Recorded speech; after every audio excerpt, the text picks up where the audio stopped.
Alam semesta belum dicipta. Beliaulah alam pertama yang dicipta.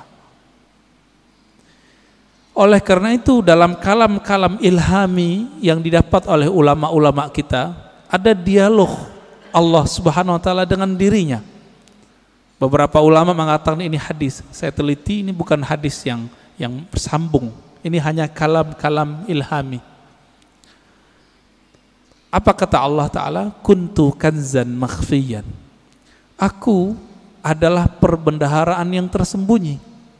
Yang disebut dalam hadis Bukhari, kanallahu wala syai'a ma'ah. Allah ada, tiada satu pun bersamanya. Rahasia, sangat rahasia. Lalu Allah mengatakan, fa ahbabtu an u'rafa. Lalu aku ingin dikenal. Aku cinta dikenal. Jadi yang boleh narsis itu cuma Allah. Yang boleh suka popularitas itu cuma Allah. Karena Allah punya rahasia disebut kanz, kanzan makhfiyan. Aku ingin dikenal, fa khalaqtul khalqa. Aku ciptakanlah makhluk. Siapa makhluk pertama? Allah ciptakanlah apa yang kita sebut dengan tiupan pertamanya. Allah meniup. Ini jangan salah faham. Ini contoh ayatnya. Fanafakhtu fihi min ruhi. Aku tiupkan dari rohku. Allah menyebut zatnya, rohnya. Maka Allah menamakan zatnya dengan roh, ruh. Hembusannya itu menjadilah apa yang kita sebut sekarang dengan Nur Muhammad sallallahu alaihi wasallam. Tapi sebelum Nur Muhammad, Allah itu mengenalkan dirinya bahwa dialah Ahad. Qul huwallahu ahad. Jadi hadis kalam ilhami tadi semuanya ada di surat Al-Ikhlas ketika Allah mengatakan Qul huwa. Kenapa bukan Allah dulu tapi huwa dulu? Dalam tradisi bahasa Arab, kata yang zahir mesti lebih awal daripada kata ganti. Huwa artinya dia. Apa arti dia? Ini kata ganti. Allah nama yang zahir. Oleh karena itu Imam Abdul Qahir Al-Baghdadi, Imam Ahlus Sunnah mengatakan, kalau ayat ini dimulai dari huwa, bukan Allah, seperti ayat kursi Allahu la ilaha illa hu, berarti huwa itu bukan nama ganti. Huwa itu adalah nama asli Allah Subhanahu wa ta'ala. Disebut nama zahir juga Pak, nama yang nyata.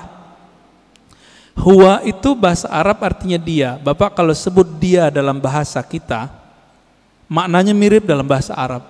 Saya bilang dia, orangnya tampak enggak oleh mata? Ya. Tadi saya ngobrol sama beliau nih. Kita cerita tentang Habib Qais, beliau khutbah. Kelihatan enggak sekarang orangnya? Enggak, berarti tidak terlihat oleh fisik.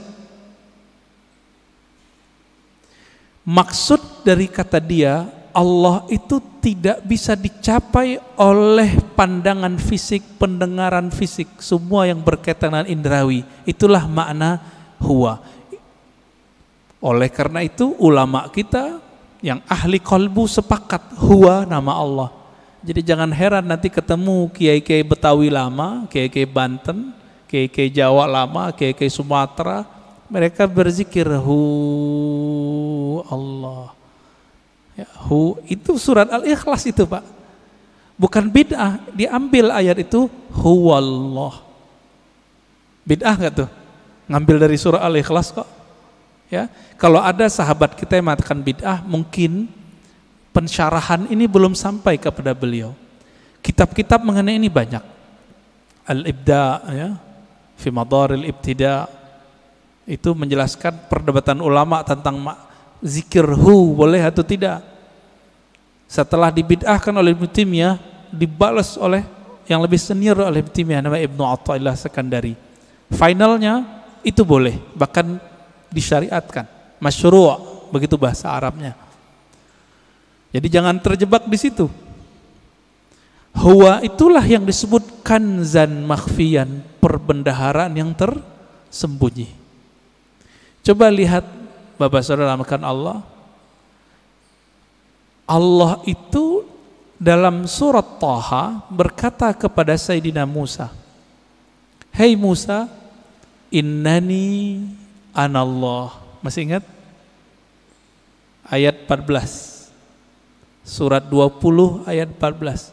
Innani anallah. Sesungguhnya akulah Allah. Berarti Allah menyebut di sini nama zatnya dengan ana. Sesungguhnya akulah Allah. Maka Nabi Musa diperkenalkan oleh Allah dengan nama yang baru, Allah. Itu sebabnya orang-orang Yahudi memanggil Allah itu dengan panggilan El. Allah itu bahasa Arab, Pak. Dalam bahasa Ibrani, El. Siapa yang menjelaskan ini? Ada tokoh orientalis dari Australia, tetangga kita. Namanya Arthur Jeffrey. Bisa 19 bahasa, Pak. Tapi sampai mati dia nggak percaya Quran dari Allah. Meneliti Quran, meneliti hadis, tapi nggak percaya bahwa Al-Quran dari Allah. Emang hidayah itu nggak masuk ke akal, hidayah itu masuk ke kolbu. Jadi kalau Bapak ngaji, diakal-akali, itu dalam pikirannya nolak terus tuh apa yang saya katakan dari awal sampai sekarang.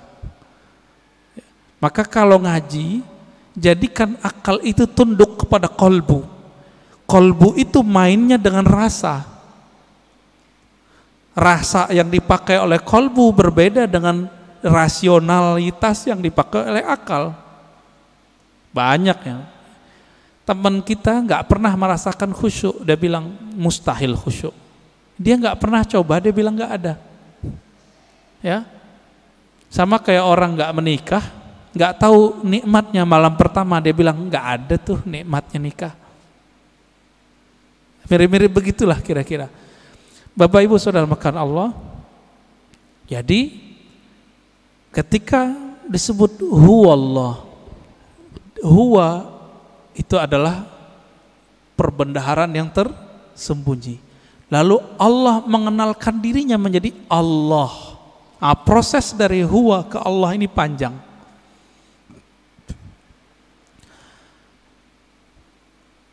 Karena Allah ingin dikenal, maka Allah meniupkan dari ruhnya. Tiupan inilah yang disebut dengan tiupan yang bernama Ahmad. Ya, Ahmad itu cahaya yang terpancar darinya disebut cahaya Nur Muhammad. Begitu ulama kita menjelaskannya. Inti dari Ahmad itu adalah nurnya. Maka sebagaimana disebutkan dalam hadis Imam Bukhari, innallaha yanzuru ila qulubikum. Allah memandang ke sentral jiwamu. Apa sentral jiwamu? Yaitu qalbu. Qalbunya Ahmad adalah Nur Muhammad. Maka Allah pandanglah nur itu. Pernah enggak Bapak Ibu saudara makan Allah, waktu dulu kita sekolah, kita dipelototin oleh guru kita? Keringetan enggak? Keringetan ya? Atau kita baru jatuh cinta dengan seseorang, terus kita dipelototin nama dia, beradu mata, keringat dingin Pak, yang pernah jatuh cinta. Ya, mau jatuh cinta lagi nggak Pak? Ya, jatuh cinta tuh enak tapi capek, ya, capek di jantung itu, deg-degan terus, ya. Tapi enak Pak ya, kayaknya mau coba lagi nih, berkeringat. Maka di saat Allah Subhanahu wa Ta'ala, sang pemilik ruh, sang peniup, memandang kepada hasil tiupannya yang bernama nur itu, berkeringatlah nur itu, meneteslah dari nur itu yang disebut 124.000 tetesan. Itulah rahasianya filosofinya, hikmahnya, kenapa jumlah para nabi dan rasul 124.000. Hadis Imam Al-Hakim juga itu. Kok bisa 124.000? Ya ini dalilnya. Dalil rohaninya, dalil zawq qalbiyahnya. Yang Allah pandang apa? Nur Muhammad sallallahu alaihi wasallam. Yang itu yang Nabi Muhammad sallallahu alaihi wasallam mengatakan, kuntu nabiyan, aku sudah diangkat jadi nabi. Sudah dipandang oleh Allah. Itulah kenabian beliau. Inilah yang dikatakan beliau, aku sudah jadi nabi sebelum Nabi Adam. Inilah kata-kata dari Allah SWT, tidaklah aku utus engkau Muhammad kecuali rahmat untuk sekalian alam. Alam pertama itulah bernama alam, ya, tetesan itu, alam nur itu. Dan kabar gembiranya Bapak Ibu yang melakukan Allah, saudara, semoga kita termasuk bagian ini ya. 124.000 itu kan semua semua nabi dan rasul. Karena Nabi Muhammad mengatakan la nabiyya ba'di, tiada nabi lagi setelahku. 124.000 itu masih ada enggak? Masih. Tapi pangkatnya sekarang bukan seorang nabi. Pangkatnya adalah seorang wali. Ala inna awliya Allah la khaufun alaihim wala hum yahzanun. Tapi kalbunya itu warisan dari kalbunya para nabi. Inilah makna hadis al ulama warasatul anbiya. Ulama itu mewarisi nabi.